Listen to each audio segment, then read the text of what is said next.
Salut, c'est Lola chaîne Techmaker et aujourd'hui on va parler d'une console assez étrange. Alors oui, à première vue on peut penser que c'est une Nintendo 3DS, mais c'est bien plus puissant que ça puisque c'est un PC portable qui tourne sous Windows 10. Oui, dans cette toute petite machine on va pouvoir jouer à des jeux sous Windows 10. Et croyez-moi, il y a des jeux assez récents qui tournent pas trop mal dessus. Au niveau du design de la console, on se retrouve avec un écran tactile de 5,5 pouces avec une résolution de 1280 par 720. Juste en dessous on peut remarquer qu'il y a deux systèmes de contrôle, le système classique de clavier pour pouvoir utiliser Windows correctement, mais aussi de quoi contrôler les jeux grâce à l'aide des joysticks et des boutons. Derrière on peut retrouver les gâchettes qui se placent assez bien sous les doigts et quelques ports, un USB-C pour la recharge, un USB 3.0 pour pouvoir transférer rapidement des fichiers, un emplacement de carte SD pour augmenter le stockage de la console qui est de base à 64 Go, une prise jack pour le son et un HDMI pour pouvoir diffuser l'écran de la console vers un écran de télévision ou autre. Cette console coûte environ 315 €. Du coup je me suis dit pourquoi pas la comparer à une console qui coûte entre 300 et 330 €, qui est tactile, qui permet de jouer à des jeux mais aussi en même temps de naviguer un petit peu sur le web et qui se paie aussi le luxe de pouvoir être diffusée sur grand écran, la Nintendo Switch. Et voir si la PC Master Race peut vaincre la console japonaise.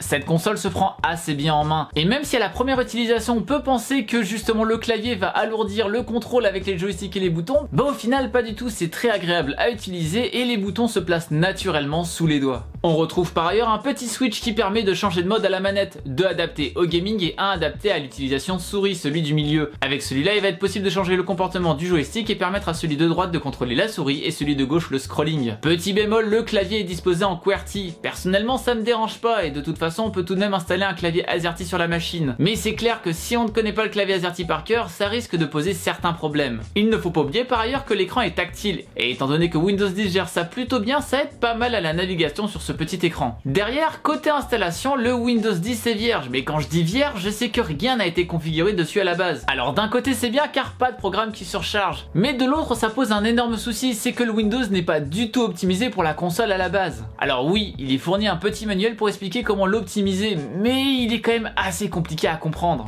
Si vous êtes un utilisateur peu habitué à aller sur des fonctions avancées dans l'ordinateur, vous allez un petit peu vous perdre. Parce qu'à l'intérieur, il va falloir toucher à l'éditeur de registre ou il va falloir lancer des scripts sur le PowerShell. C'est pas des trucs que font un utilisateur lambda, alors pour le coup, ça peut être vraiment très confus. En plus, on n'est jamais à l'abri qu'une des manipulations ne fonctionne pas correctement et que du coup la console ne soit pas à 100% optimisée. Et d'ailleurs, vous allez le voir, ça a posé quelques soucis sur les tests plus tard. Par contre, bonne nouvelle, il y a une communauté plutôt présente sur cette console, qui crée des scripts supplémentaires et mises à jour sur un Reddit dédié. Bon, vu que c'est une console de jeu, parlons jeu alors. Vu que c'est un Windows, vous avez accès à tout ce qui s'y trouve, que ce soit Steam, Battle.net, Uplay, Origin ou même les émulateurs. Ici, je teste un jeu Nintendo 64 avec l'émulateur Projet 64 que je vous avais présenté auparavant. Le lien est dans la fiche si ça vous intéresse. Le jeu est ultra fluide et fonctionne sans problème. Concrètement, cette console peut émuler jusqu'à la première PlayStation sans broncher. Mais on veut voir ce que cette console a sous le capot. Alors pour ça, j'ai lancé Batman Arkham City, un jeu assez gourmand de 2011. Verdict, le jeu fluctue entre 28 et 30 FPS en faible.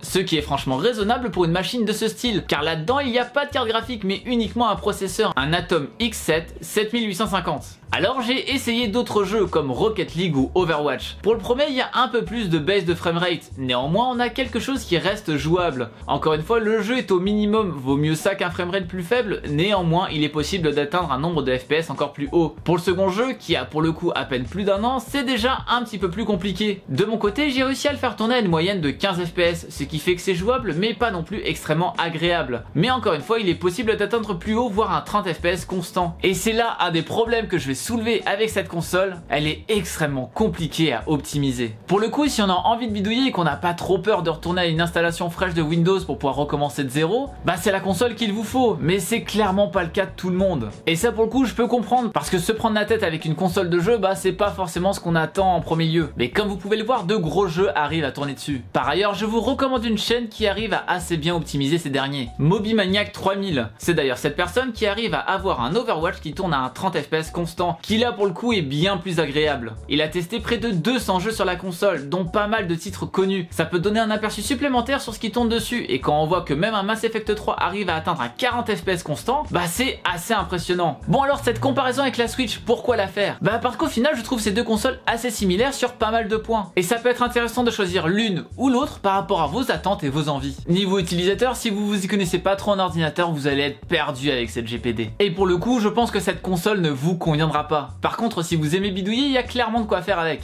Au niveau des jeux, là, vous aurez bien plus de choses avec la GPD, puisque vous avez tout le catalogue PC au final. Donc les émulateurs ainsi que les plateformes dématérialisées. Encore mieux, tous les jeux que vous avez déjà achetés sur votre PC, vous les avez aussi sur cette console. Et vous savez quoi, j'ai même un exemple personnel pour illustrer ça qui m'est arrivé il y a quelques temps. J'adore The Binding of Isaac. J'ai vu qu'il sortait sur Nintendo Switch, alors je me suis dit pourquoi pas le racheter. Et bien ce jeu que j'avais déjà acheté m'a coûté 40 € juste pour changer de support. Alors que dans le cas de la GPD, eh bien je peux lancer Isaac directement sur Steam. Le jeu tourne à 60 fps sans aucun souci et encore mieux, la sauvegarde est même transférée de mon fixe à la console grâce au Steam Cloud. Ce qui fait que je peux commencer ma partie sur le PC fixe et ensuite la reprendre sur la console et ça c'est ultra agréable. Et pour le confort de jeu, ça dépend vraiment. Pour reprendre le dernier jeu cité, personnellement j'ai un peu mal aux doigts quand j'y joue sur Switch, alors que je n'ai pas ressenti de douleur sur la GPD. Par contre il faut bien avouer que le fait que les boutons L3 et R3 soient situés à l'écart peuvent poser un peu souci sur l'ergonomie d'autres jeux, ainsi que l'écran plus petit d'1,5 pouces par rapport à la Nintendo Switch. Donc à ce niveau là, c'est kiff kiff. Enfin pour le côté multimédia, encore une fois on a un Windows classique là-dessus. Donc aucun problème pour naviguer sur le web, lire des articles ou regarder des vidéos. C'est très fluide et le tactile rend la navigation encore plus aisée. Ici c'est la GPD qui est clairement devant puisque vous ne serez pas limité, vous pourrez installer un Netflix sans devoir attendre qu'il se trouve dans un shop particulier. Et voilà pour le test de cette GPD Win. Je trouvais le produit ultra intéressant et assez unique pour le coup. Et j'ai vraiment hâte de voir ce que peut donner une machine pareille dans le futur, puisque là on est vraiment sur les premiers essais de faire une machine portable sous Windows.